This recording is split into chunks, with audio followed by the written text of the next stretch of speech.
அப்படிங்கிறாங்க. அப்புறம் அதுக்கு வேற உங்க வீட்டுக்காரங்க சாப்பாடுக்கு உரிய காச நாங்க குடுக்காம உட்காந்து சாப்பிட்டோம்னு சொல்லி எங்கள குத்தி காட்டுறதுக்கா அப்படிங்கிறாங்க. ரோகிணி அவர் ஒண்ணும் உங்க காச கேட்கல. அவர் வந்து நகைக்குரிய காச தானே கேட்டாருன்னு, நான் தான் அந்த நகைக்குரிய காச தரேன்னு சொல்லிட்டேன்ல அப்படின்னு சொல்லி ரோகிணி திருப்பி பேசுறாங்க. அடுத்து மனோஜ் சொல்றாரு, ரோகிணி நம்ம வந்து நேத்து நைட் வேற சரியா சாப்பிடல. இப்ப காலையில வேற நான் சரியா சாப்பிடாம அரை வயித்தோட போனேன்னா, கிளையண்டெல்லாம் எப்படி மீட் பண்ணி நான் பேசுறது? அதுவும் இல்லாம பூரி வேற போட்டிருக்காங்க. நல்லா புஃப் புஃப்னு புஸ்ஸுன்னு இருக்கு. நம்ம வேற இந்த வீட்டுக்கு செலவுக்கு வேற மாசம் மாசம் பணம் குடுக்குறோம்ல. அப்ப நம்மளுக்கு இந்த ரைட்ஸ் இருக்க தானே செய்யுது. வா ரோகிணி வா உட்காந்து சாப்பிடுவோம் அப்படிங்கிறாங்க.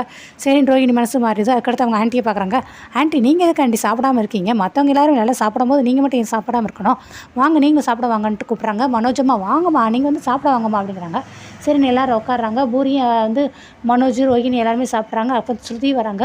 மீனை பார்த்து சொல்கிறாங்க, ஸ்ருதி வாங்க சாப்பிடுங்க அப்படிங்கிறாங்க. என்ன மீனை சமைச்சிருக்கீங்களா அப்படிங்கிறாங்க. ஆமாம் பூரி சமைச்சிருக்கேன் அப்படிங்கிறாங்க. நீங்கள் காலையில் நடந்த கூத்துக்கு அத்தி உங்கள் மேலே வலையில தூக்கி போட்டதுனால நீங்கள் சமைக்க மாட்டீங்க மூட ஷிஃப்டாக இருப்பீங்கன்னு நினச்சிங்க. பரவாயில்ல